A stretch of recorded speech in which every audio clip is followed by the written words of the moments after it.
Hey, it's Dr. Charschan. We're in the Scotch Plains Community Garden. 20 years ago, this area you see here used to be a zoo. I used to take my children here. For 20 years, they've been trying to figure out what to do with this piece of land. But this gentleman, Gwendolyn, had petitioned a lot of the local politicians with an idea. And the idea was a community garden. And I've tried it personally myself, and I failed. But he's really doing a great job with this, and he figured it out, and the community is coming here and they're growing their stuff and they're successful. Gwendolyn offered today to go ahead and give me some of his yield of spinach, and we're going to ask him a few questions about how do you go ahead and grow a garden like this and make it a success. So let's do it. Now we're here with Gwendolyn. And as you can see, he's in the middle of pulling spinach, which he was kind enough to give to me, and he's going to share some ideas. So, Gwendolyn, you were telling me a little bit about their typical questions people ask you about how do I get a garden started? How do I keep the animals out? So, how do you get a garden started? A lot of people ask me about not having enough space. Well, we all do have enough space in our house. My motto is think big but start small. You don't want to jump into a big project in your house and try to create a big garden, because that may be too much work. It is too much work, trust me, I know. So we start with something small, like for example garlic. This is garlic planted last fall, and anybody can grow it. The best thing about garlic, you plant and you forget about it. Literally forget about it. Don't do anything to this thing. And it will come up by April with snow or not on the ground. It will shoot up, and then by June, this kind will come up with a scape. It's a delicacy.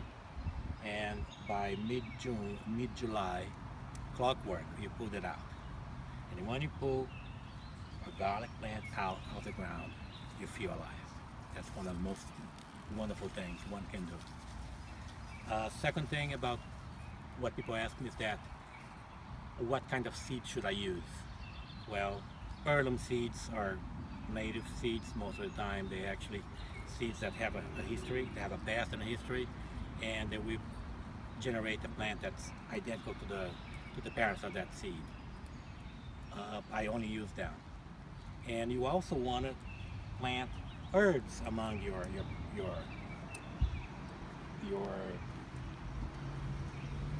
in your garden.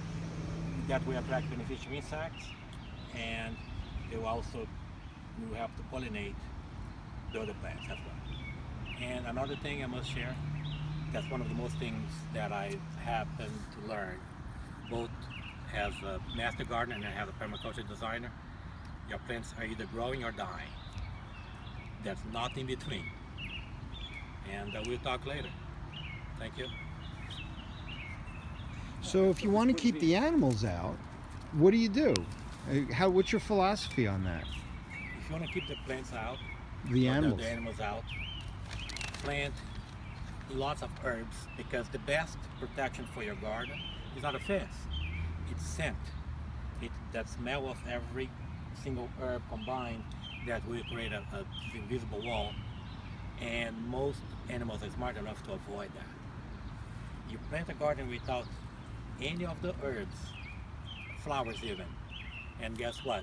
It's an open invitation to any little animal in the neighborhood, and you never can get out of them or can get rid of them, because they'll come and get it. So again, herbs among all your vegetables, and like I like to say, if you like your vegetables, plant herbs, plant flowers among them, and make a mess.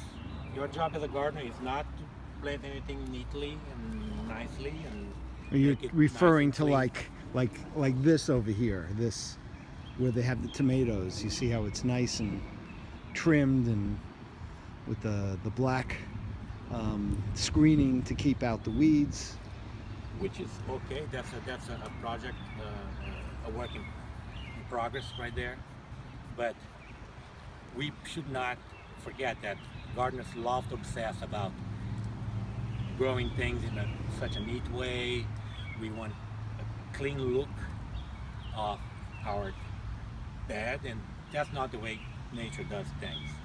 Nature knows how to get messy, and we are here to basically plant things on top of each other. If you're not planting things on top of each other, you're not doing the right thing. Got it.